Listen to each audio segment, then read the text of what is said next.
Hello students. मैं उम्मीद करता हूँ कि आप सब लोग खैरियत से होंगे। तो आज की इस वीडियो में हम डिवीजन और उसकी डेफिनेशन और उसकी एग्जांपल करेंगे। तो डिवीजन की एग्जांपल और डेफिनेशन करने से पहले हम रिंग की जो डेफिनेशन है उसको रिकॉल कर लेते हैं।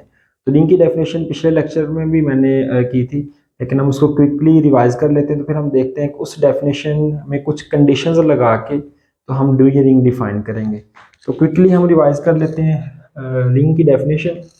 तो रिंग की डेफिनेशन क्या थी कि हमने एक सेट आर लेना है और उसके ऊपर हमने एक स्ट्रक्चर डिफाइन करना है। वो हम स्ट्रक्चर किस तरह डिफाइन करें कि हमने उसके ऊपर दो बाइनरी ऑपरेशन डिफाइन किए हैं, एक एडिशन का और एक मल्टीप्लिकेशन का।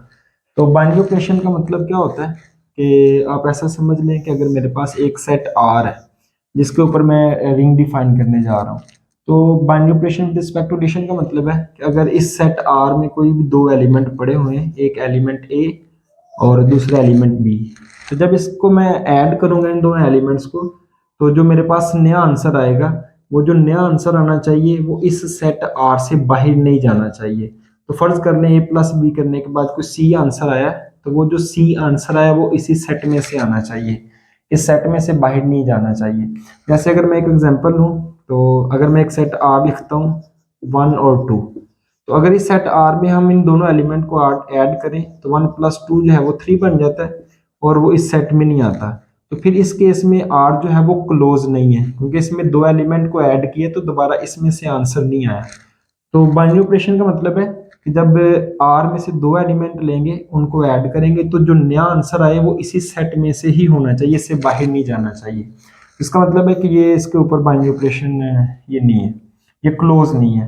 और इसी तरह मल्टीप्लिकेशन का मतलब है कि जब इन दोनों एलिमेंट को मैं मल्टीप्लाई करूं और जो नया आंसर आए वो वापस इसी सेट आर में से आना चाहिए, तो इससे बाहर नहीं जाना चाहिए। जैसे यहाँ पे अगर हम देखें, तो मैं 2 × 2 करता हूँ तो ये आंसर 4 आता है, जो कि आर से बिलोंग नहीं कर रहा। इसका मतलब है कि ये वाला जो सेट है ये मल्टीप्लिकेशन के लिहाज से क्लोज नहीं है। तो दूसरे लफ्जों में इसका मतलब है कि जो बाइनरी ऑपरेशन डिफाइन किया है वो क्लोज होना चाहिए, तो दोबारा आंसर इसी सेट आर में से आना चाहिए। तो फिर हम कहते हैं कि सेट आर जो है वो रिंग बना रहा है, तो ये सबसे पहले अबिलियन ग्रुप होना चाहिए। अबिलियन ग्रुप का क्या मतलब है कि इसमें आइडेंटिटी एलिमेंट 0 होना चाहिए, यानी एक ऐसा एलिमेंट हो जिसको किसी भी एलिमेंट में ऐड करें तो उस एलिमेंट को कोई फर्क ना पड़े। दूसरे नंबर पे इसमें हर एलिमेंट का एडिटिव इनवर्स होना चाहिए। जैसे ए के लिए हमें एक -a मिलना चाहिए, तो इन दोनों को ऐड करें, चाहे लेफ्ट से ऐड करें चाहे राइट से ऐड करें, तो आइडेंटिटी आंसर आना चाहिए 0। और फिर इसमें एसोसिएटिव प्रॉपर्टी होनी चाहिए विद रिस्पेक्ट टू एडिशन, यानी ये वाली कंडीशन होल्ड करनी चाहिए। और फिर ये commutative property with respect to addition hold करनी चाहिए, यानी a + b = b + a होना चाहिए। उसके बाद ये वाली जो है, ये यानी अगर आप इसको टोटल करें तो ये 4 प्रॉपर्टीज मैंने लिखी हैं। और जो पांचवी ग्रुप की प्रॉपर्टी होती है वो इस बाइनरी ऑपरेशन की वजह से कवर हो रही है, क्योंकि बाइनरी ऑपरेशन का मतलब है कि ये क्लोज होगा। तो ये एडिशन के लिहाज से ग्रुप बन गया, तो ये एक अलग हो गया एडिशन के लिहाज से सारी प्रॉपर्टीज। अब हम जैसे जैसे मल्टीप्लिकेशन की प्रॉपर्टीज डिफाइन करते जाते हैं, तो इसके ऊपर स्ट्रक्चर डिफाइन होता जाता है। तो इसके रिंग के लिए ये दो प्रॉपर्टीज नेसेसरी हैं कि वो मल्टीप्लिकेशन के लिहाज से एसोसिएटिव भी होना चाहिए और इसमें डिस्ट्रीब्यूटिव प्रॉपर्टी भी होल्ड करनी चाहिए। तो डिस्ट्रीब्यूटिव प्रॉपर्टी लेफ्ट साइड से भी और राइट साइड से भी होल्ड करनी चाहिए। तो ऐसा सेट आर जिसके ऊपर ये 3 कंडीशन सेटिस्फाई करती हो, तो हम उसको कहते हैं कि वो रिंग बना रहे हैं। ओके, अब नेक्स्ट अगर हम मजीद कंडीशंस लगाते जाएं इस सेट के ऊपर, तो हमारे पास नया स्ट्रक्चर बनेगा। जैसे अगर मैं इधर कह दूं कि डिवीजन रिंग कब बनेगी, कि इसके ऊपर हम 2 और कंडीशंस लगाते हैं, तो इसको हम फोर्थ कंडीशन कह लेते हैं कि सेट आर में 1 भी बिलोंग करना चाहिए। और उसके बाद अगर हम पांचवी प्रॉपर्टी ये लगा दें कि पहले हमने बात की है कि एडिशन के लिहाज से इन्वर्स होना चाहिए, लेकिन अगर हम साथ ये कंडीशन लगा दें कि आर के तमाम एलिमेंट के लिए there exist b belongs to R such that कि ए बी = बी ए = 1 आना चाहिए, यानी हमें हर एलिमेंट के लिए उसका एक इन्वर्स मिलना चाहिए। तो इन दोनों को मल्टीप्लाई करें तो आंसर 1 आना चाहिए। तो दूसरे लफ्जों में इसको ये भी कह सकते हैं कि जो यहाँ पे बी है हमारा वो ए इनवर्स के इक्वल होगा। तो यानी A multiply A inverse is equal to A inverse multiply A, तो ये आंसर 1 के इक्वल आएगा। तो डिवीजन रिंग कब बनती है कि हमारे पास पहले सेट आर की रिंग की तमाम प्रॉपर्टीज को सेटिस्फाई करे, यानी वो सेट आर पहले रिंग होना चाहिए, फिर उसमें 1 बी होना चाहिए और हर एलिमेंट का मल्टीप्लिकेटिव इनवर्स भी होना चाहिए। तो जब ये 5 कंडीशन सेटिस्फाई होंगी तो हम कहेंगे कि वो रिंग जो है वो डिवीजन रिंग बना रहा है। तो इसमें मेन प्रॉपर्टी ये हमारी इनवर्स वाली है। तो रिंग हो गया, उसके बाद आइडेंटिटी एलिमेंट हो गया और उसमें के बाद तमाम एलिमेंट का मल्टीप्लिकेटिव इनवर्स होना चाहिए, तो फिर हम कहेंगे कि वो डिवीजन रिंग बना रहा है। तो अब हम कुछ डिवीजन रिंग की एग्जांपल कर लेते हैं। तो जैसे कि रिंग जो है हम लेते हैं सेट ऑफ इंटीजर। तो सेट ऑफ इंटीजर हमारे पास इक्वल होता है 0 1 2 3 एंड सो ऑन, और इधर एलिमेंट -1 -2 एंड सो ऑन। तो हमने ये देखना है कि क्या ये डिवीजन रिंग बना रहा है कि नहीं बना रहा है। तो हमें पता है कि सेट ऑफ इंटीजर जो है ये रिंग की तमाम प्रॉपर्टीज को सेटिस्फाई करता है यहाँ तक। और अब हमने ये चेक करना है क्या ये डिवीजन रिंग है कि नहीं है। तो सबसे पहले हम देखते हैं कि इसमें 1 एलिमेंट है। तो अगर हम यहाँ पे देखें तो इसमें 1 बिलोंग कर रहा है। तो व्हेन 1 जो है वो सेट ऑफ इंटीजर से बिलोंग कर गया तो ये वाली कंडीशन सेटिस्फाई होगी। अब हमने ये देखना है कि क्या हर एलिमेंट का उसमें इनवर्स मौजूद है कि नहीं मौजूद, यानी अगर मैं यहाँ से कोई एलिमेंट लेता हूँ तो उसके लिए मुझे इनवर्स मिलना चाहिए। तो जैसे अब मैं अगर यहाँ से 2 एलिमेंट ले लूँ, अब मैंने 2 के लिए वो बी ढूंढना है कि मेरे पास बी क्या होगा, यानी यहाँ पे मैंने ए जो है वो 2 के इक्वल लिया है, तो मैंने बी ढूंढना है कि ऐसे बी ढूंढना है जिससे मल्टीप्लाई करूँ तो आंसर 1 आए। तो अब हमें पता है वैसे तो कि 2 को जब हम 1/2 से मल्टीप्लाई करते हैं तो आंसर जो है वो 1 आ जाता है। लेकिन यहाँ पे कंडीशन ये है कि तमाम आर के तमाम एलिमेंट के लिए जो बी एलिमेंट मिलना चाहिए वो भी हमारे सेट आर में से होना चाहिए।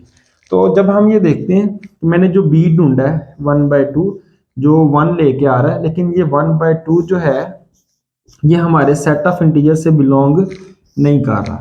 इसका मतलब है कि 2 का मल्टीप्लिकेटिव इनवर्स हमारे सेट ऑफ इंटीजर में मौजूद नहीं है। तो इसका मतलब कि 2 के लिए हमें मल्टीप्लिकेटिव इनवर्स नहीं मिल रहा।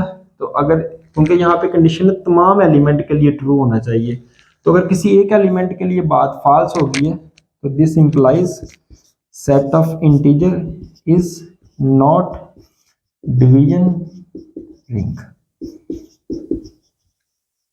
तो मैं एक दफा दोबारा रिपीट कर दूं तो इसकी सेकंड कंडीशन ये कहती है कि रिंग के तमाम एलिमेंट के लिए हमने रिंग में से ही दूसरा एलिमेंट ढूंढना है जिसको मल्टीप्लाई करें तो आंसर 1 आना चाहिए। तो जैसा कि मैंने देखा कि मैंने यहाँ से 2 एलिमेंट लिया है, तो 2 के लिए मैंने बी ढूंढना था जिसको मल्टीप्लाई करूं तो आंसर 1 आए, और वो बी जो है वो लाजमी तौर पे हमारे सेट ऑफ इंटीजर में से बिलोंग करना चाहिए था।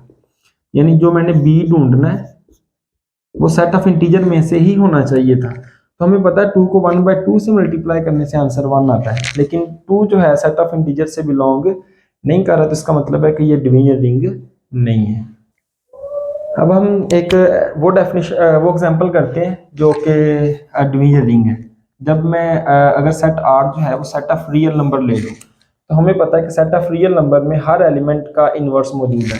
जैसे अगर मैं यहाँ से स्क्वायर रूट 2 ले लूँ तो मैं इसके लिए 1/√2 ढूंढ लूंगा, तो इसका आंसर जो है वो 1 के इक्वल आ जाएगा। तो चाहे लेफ्ट से इसको मल्टीप्लाई करें चाहे राइट से मल्टीप्लाई करें, तो ये वाला एलिमेंट भी आर से बिलोंग कर रहा है और जो मैंने बी ढूंढा है वो भी आर में से बिलोंग कर रहा है, सेट ऑफ रियल नंबर में से।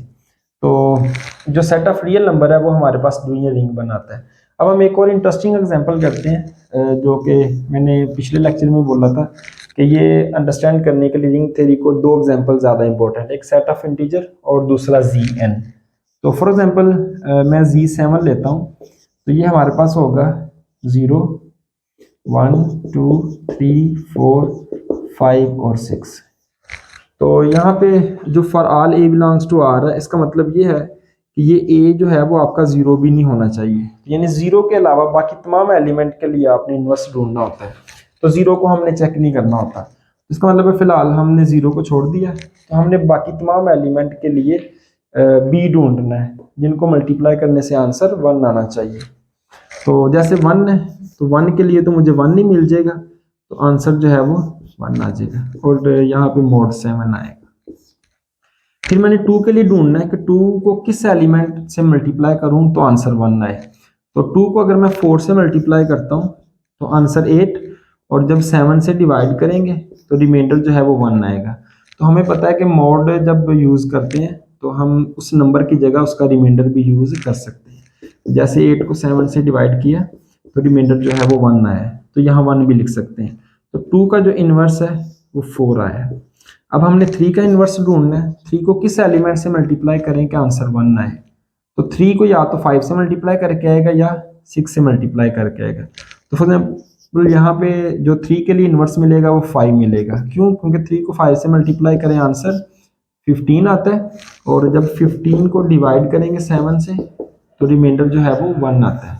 तो यहाँ पे हम 1 भी लिख सकते हैं। तो जो 15 है वो 1 के इक्वल आ जाएगा, और इसका मतलब है 3 का इन्वर्स जो है वो 5 आ गया। अब 6 बच गया, तो ये वाला भी हो गया। 6 को हमें, क्योंकि ये अकेला एलिमेंट बच गया, तो 6 को 6 से मल्टीप्लाई करेंगे तो आंसर आएगा 36, और जब हम 36 को डिवाइड करेंगे 7 से तो 35, और रिमाइंडर कितना आता है 1। तो ये वाला जो एलिमेंट है ये भी 1 के इक्वल है। तो इसका मतलब है 6 का इन्वर्स जो है वो इटसेल्फ है, 1 का इन्वर्स इटसेल्फ है, 2 का इन्वर्स 4 और 3 का इन्वर्स 5।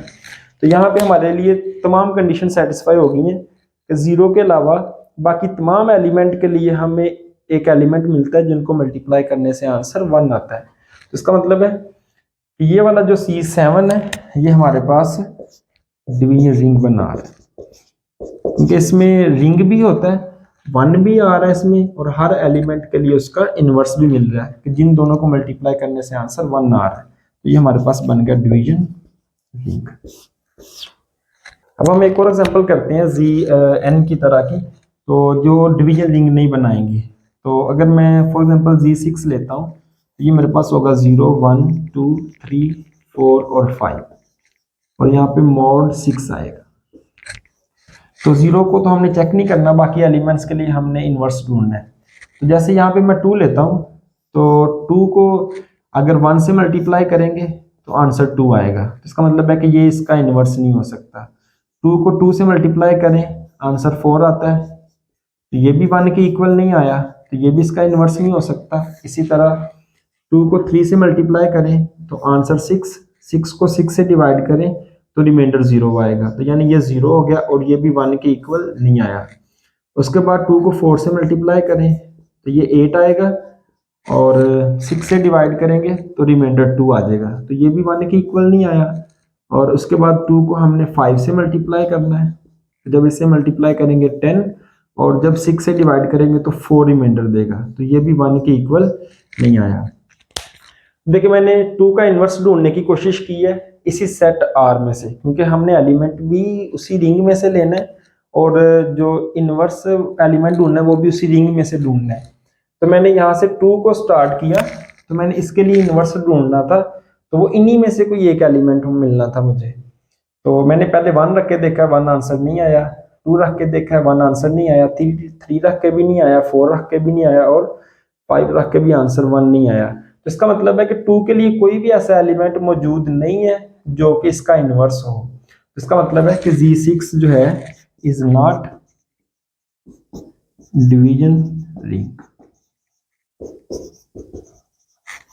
तो फाइनल कंक्लूजन हमारे पास क्या निकला है कि डिवीजन रिंग क्या होगी कि सबसे पहले वो रिंग होगी, रिंग होने के बाद उसमें आइडेंटिटी एलिमेंट होना चाहिए, और फिर हर एलिमेंट का उसी सेट के अंदर इन्वर्स मौजूद होना चाहिए, यानी जिन दोनों को मल्टीप्लाई करें तो आंसर 1 आए। तो हमें Z7 के लिए हर एलिमेंट के लिए इन्वर्स मिल जाता है, और जैसे Z6 लिया है तो इसमें 2 के लिए इन्वर्स मौजूद नहीं है। तो जब एक एलिमेंट के लिए इन्वर्स मौजूद नहीं है तो इसका मतलब है कि वो डिवीजन रिंग नहीं है। तो अगर आप लोगों को कोई बात समझ ना आए तो आप लोग कमेंट में क्वेश्चन पूछ सकते हैं।